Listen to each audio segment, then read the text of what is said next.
Iranian missiles were landing in Qatar, Pakistanis, Pakistanis were sitting and cheering the attacks. They were saying, Inshallah, miss ho jaye. Inshallah, may the interceptor, not the missile coming in, may the interceptor miss. In Bahrain, of course, there is, Bahrain is a Shia majority ruled by a Wahhabi monarchy. And they have a long history of antagonism with their ruling family out there.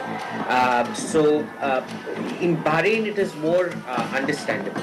But imagine Sunnis living in Qatar, supporting missiles attacking the place where they live, work, earn, send back money. This level of self-sabotage is really it's unique to Pakistan. You never find a country more adept at self-sabotage than Pakistan is. And of course, my greatest reassurance is the fact we can never do to Pakistan what the Pakistanis won't do to themselves. Very good point. Dr. Ranganathan, let's open this up and go a little deeper, because what we saw was a recalibration. There was a period when America had dehyphenated relations between India and Pakistan, and now we're seeing a recalibration under Trump, and he calls that failed general of theirs the best and his favorite field marshal. The failed marshal has become his favorite field marshal. Does Trump understand foreign policy? Does he even understand the situation on the ground here?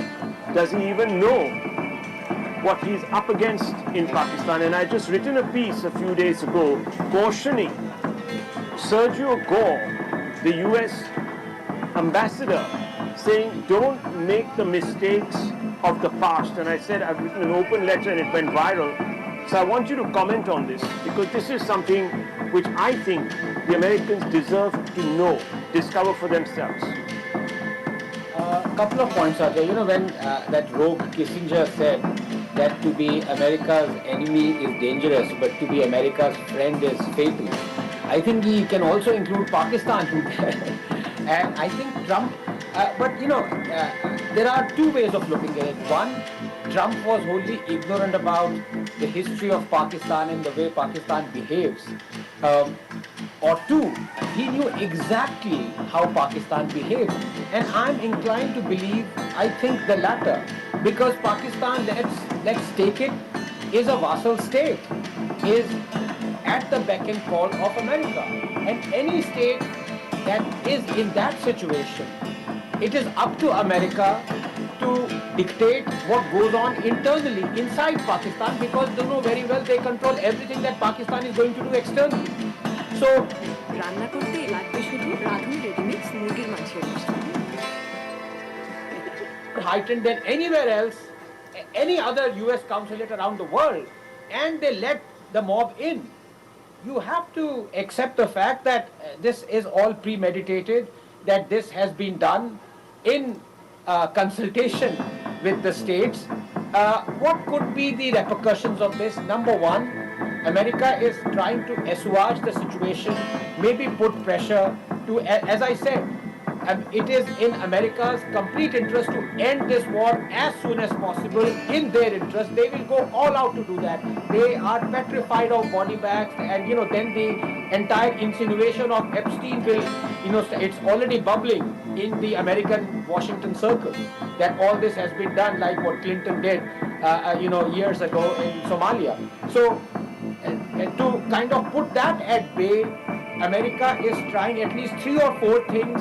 Yes, on the ground, but more so diplomatically as well, and also conniving this kind of thing to happen in Pakistan. Now let me tell you, viewers, the psychological optics and the impact of this on American diplomats and perhaps even Israeli diplomats in different capitals of the world, especially in those, as Abhijit Iyer Mitra was telling us, not very developed. And Chief, I'll just come out to you in a few moments, and thank you for being so patient. But I'm also going to show you pictures now from Dubai, viewers. The streets are emptied out. It's a ghost town. This is the marina. This is overlooking where all the hotels are. This is the marina where you can see all the big billionaire boats. Not a soul.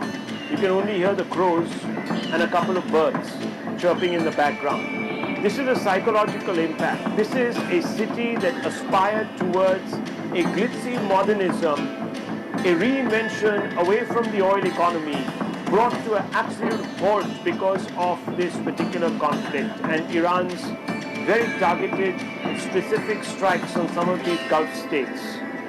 They have the most to lose, of course, viewers, because they were counting on becoming like the new Londons of the world, for example, attracting the services sector, lowering taxes to get in business, and so on and so forth, to kickstart a evolution away from fossil fuel economy. And that is crumbling here, Tom Cooper. This is going to cost these economies a lot. People won't come in. There's going to be long-term instability, people looking over their shoulders. You know, we know this because Delhi went through that. India went through lots of terrorism by proxies. You couldn't see these enemies. They were in the shadows. Sanjay Suri is there with me also. And this is something that will have to be calibrated. This is the human cost. Yes, we've seen last year during the Operation Sindoor, India lost in a matter of, what was that, not even 4 days, 80 billion or something on revenue, on income. So this is likely to go several times higher than that. And primarily because well, certain people want to have it their own way and no other way. Yes, Mr. Fintunes, yeah.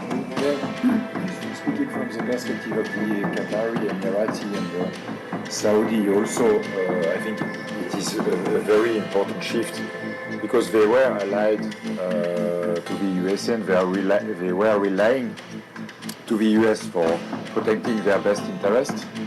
And in a sense, with this operation, it's crystal clear for everyone involved that their protector does not care about them and does not care about the cost. They will have to pay for this combined Israeli and American military operation. And I think it is important because they might be inclined to find in the future other security guarantees, maybe by an alliance between themselves or perhaps even China.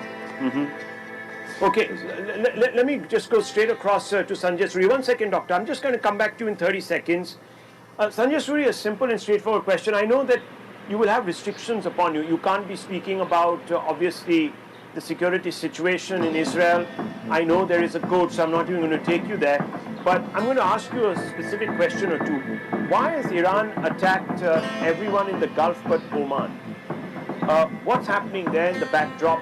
And secondly, most importantly, and this is something that has struck me, what is the appetite really for what is known as a long contingency where war could extend more than 4 or 5 days in Israel? Well, the first question, Rahul, it's very clear what Iran's tactics are. Iran sees these Arab countries as allies of the US and in fact hosts to the US military. So to an extent it will attack US military bases in these countries, but then it will attack these countries almost even symbolically. Half a dozen missiles that get through and cause damage, and you see the result already. To hit these countries economically, it cannot destroy everything within, it cannot destroy facilities seriously, but if it hurts the economy, as Iran has managed to do, then that is damage enough. Second, we speak of resilience in Israel. Oh yes, the tenacity is apparently endless. They are in it for as long as it takes, and they are a very hardened, tough lot. Consider simply one fact, Rahul, that will answer your question. The population of Israel is less than 10 million. The population above the age of 18 is about 6 million, and above the age of 18, every Jewish Israeli is not just military trained, has had military deployment. So this is a nation of soldiers. They can take it. They can take it. So, you know, viewers, now you're having two different reactions coming through. You have the UAE that is on tenterhooks. Viewers, on tenterhooks because they don't know what's coming from across the ditch, so to speak, from across that strait. And you can see pictures on the right where Pakistan is erupting in fury. It's an irony. The Americans have called their Operation Fury, and the fury is erupting where? In Pakistan, viewers, where the Pakistanis, the great new friends of the United States, are turning on their benefactor, the man who gave them billions of dollars. These Pakistanis are shameless, viewers. They have no loyalty to anyone. They have no loyalty to their own people. They didn't show any loyalty to the Bangla friends across the subcontinent, viewers. They betrayed them. They betrayed the Iranians. They betrayed the Afghans. Now they're betraying their only benefactor. Remember that state is held up by the 3 A's: Allah, America, and the army. One of them they have betrayed, viewers. Let's be honest about that. I never measure my words, because when it comes to Pakistan, you can't measure your words, viewers. But I want to go straight across very quickly, once again, back to Sanjay Suri and also to Anand Ranganathan. Anand Ranganathan, first, you were raising your hand, you wanted to make a point. So very quickly, look, I speak as a layman. I've already said you're amazing experts on your panel, and Tom is one, and I really latch on to every word he says. But may I slightly disagree with him when he talked about rightly that India lost billions during Operation Sindoor? Well, you know, those billions were lost and then, of course, subsequently recovered, but that's the way stock markets react to every war. You're going to see that tomorrow. I mean, stock markets are going to crash the world over. But the fact of the matter is, today we see after a couple of missile strikes, Dubai has emptied out. We never saw such scenes in Delhi. You know why?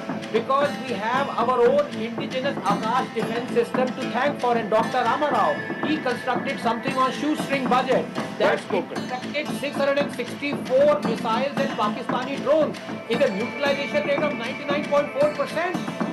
So, you know, Brilliant. This is happening in Dubai when you had an overarching ally, America, not able to protect it, whereas we withstood 884 Pakistani missiles and drones, and Indians were freely moving on the streets.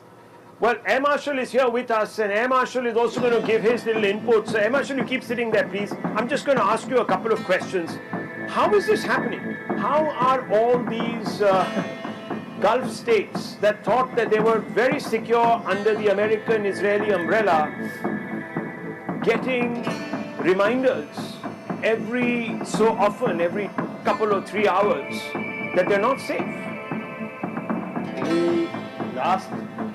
We don't look at this operation which began on 28th February. In my appreciation, the planning must have started after 7th October 23. Right. And if you go to 26th October 24, when the massive Israeli strikes took on the key air defense verticals in Iran. Top it up in June 2025, when the US and the Israeli forces struck, called the Operation Rising Lion. They took out the key elements, though they said that they will strike the nuclear facilities, but in short, they crippled. The Israelis and the Americans are threatened, in my appreciation, of the ballistic missiles which the Iranians now possess. The advanced missiles which the Chinese have given them can target even the main America. The fissile material, as I was listening, has, with a deal with Oman, the Iranians had agreed that they will, put a stop to it. But that is not the whole aim. The whole aim of this present strike, in my opinion, is twofold. One is to checkmate China. If you see, the January action in Venezuela was related to oil, and this strike also is related to oil. The Chinese get their maximum oil from Venezuela and Iran. So with this strike, what happens now? The prices of oil will shoot up. The supply through Gulf of Hormuz. Saw that picture we showed you, how the entire Gulf was actually completely log-jammed there. That particular Strait of Hormuz, beyond the point, completely emptied out, and there's a warship there also. What you're seeing, viewers, the mob has entered the US consulate in Karachi. This is the same country that till yesterday was swearing allegiance to America, whose leaders were praising Trump, saying that you are a great man, that you are deserving of the Nobel Prize, that we are going to hypothecate our forces so that you can use our forces to go out there and maintain peace in Gaza. This is that same country, viewers, Pakistan. Look what they've done.